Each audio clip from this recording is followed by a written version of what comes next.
Bonjour à tous, bienvenue dans une nouvelle vidéo. Donc voilà, les vendanges sont quasiment finies et même finies sur notre territoire national. Et on s'approche tout doucement vers les fêtes de fin d'année. Donc on va aborder un thème aujourd'hui, c'est une partie des vins doux naturels, dont un vin doux naturel qui me tient à cœur, qui est le Muscat de Noël, et qui va sortir en primeur très prochainement. Donc on va aborder ce thème de Muscat de Noël. Avant de continuer, bien sûr, pensez à cliquer en bas à droite de l'écran pour vous abonner à la chaîne et également laisser un petit pouce bleu, ça nous fera très plaisir. Donc voilà, donc, le Muscat de Noël. Déjà, qu'est-ce qu'un vin doux naturel? Un vin doux naturel est un vin muté à l'alcool. C'est-à-dire que on récolte du vin, du jus de raisin, qui soit blanc, qui soit rouge, bon la technique est différente, on récolte ces mous et on va lancer la fermentation. Voilà. Et à un certain moment de la fermentation, nous allons apporter de l'alcool dans le mou en fermentation et cet apport d'alcool va bloquer les levures. Donc on appelle ça vin doux naturel parce que les sucres qui restent sont des sucres naturels, les sucres résiduels. C'est-à-dire que les levures transforment les sucres en alcool. Voilà, donc on va lancer cette fermentation. Il va y avoir un premier début de fermentation où les levures vont transformer un peu de sucre en alcool. On va apporter cet alcool sur le milieu. Et je vais vous expliquer l'alcool après que nous apportons. Enfin, en roussillon, parce qu'il y a des vins de liqueur ailleurs, tels les Porto par exemple, mais qui sont faits un peu différemment. Donc cet apport d'alcool sur ce milieu en fermentation va tuer les levures. Automatiquement, le milieu va arrêter de fermenter et il va rester des sucres non fermentés, donc ce qu'on appelle des sucres résiduels, donc des sucres naturels. Voilà, donc les vins doux naturels. Ça a été découvert en 1285 par Arnaud de Villanova, qui était régent à l'université de Montpellier et médecin au roi de Majorque. Voilà. Donc en roussillon, l'alcool que nous mettons est un alcool vinique. Donc quand on dit un alcool vinique, c'est un alcool qui vient du vin. Voilà. Et c'est un alcool neutre qui fait 96 degrés minimum, entre 96 et 96,5. Donc c'est un alcool neutre qui n'apporte aucun goût.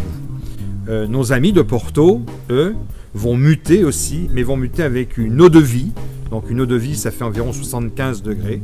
Et cette eau de vie a un petit goût, voilà. Donc ce n'est pas neutre. Et quand on déguste des Porto, on retrouve toujours une petite pointe, un peu de noyau de cerise. Et ça, c'est l'eau de vie qui amène ça. En roussillon, ce n'est pas le cas. Donc, je reviens, c'est un vin doux naturel. Et en roussillon, il y a plusieurs cépages, dont les muscats, muscat petit grain, muscat d'Alexandrie. Et avec ces muscats, on va élaborer le Muscat de Noël. Donc le premier muscat qui va sortir des chais le 3e jeudi du mois de novembre. Pourquoi? Parce que c'est une appellation d'origine protégée. Et toutes les appellations d'origine protégée peuvent avoir des primeurs. Et les primeurs doivent sortir le 3e jeudi du mois de novembre. Voilà. C'est une législation, c'est comme ça que ça se passe.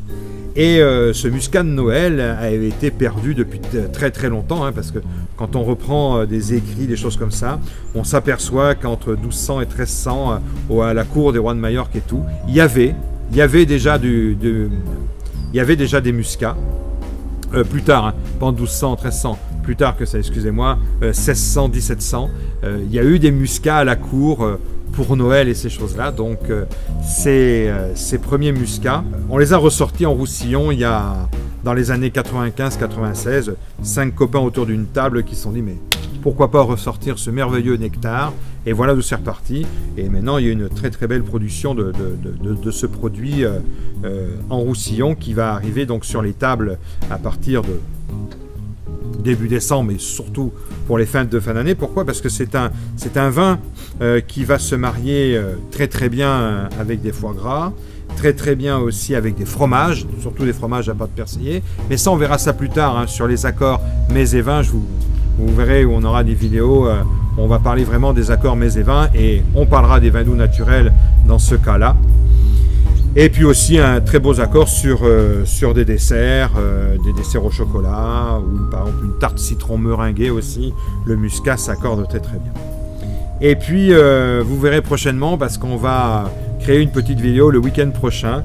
Il y a depuis maintenant 5 ans en Roussillon une cave qui fait faire l'assemblage de différentes cuvées de muscat, bien sûr, qui sont élaborées par des femmes. Voilà, l'assemblage est élaboré par des femmes, entre 80 et 100 femmes, qui dégustent 5 cuvées différentes. Sur ces 5 cuvées, elles sélectionnent 3 cuvées, et sur ces 3 cuvées, on va élaborer un assemblage de muscat de Noël. Cet assemblage, après, est mis en bouteille, bien sûr.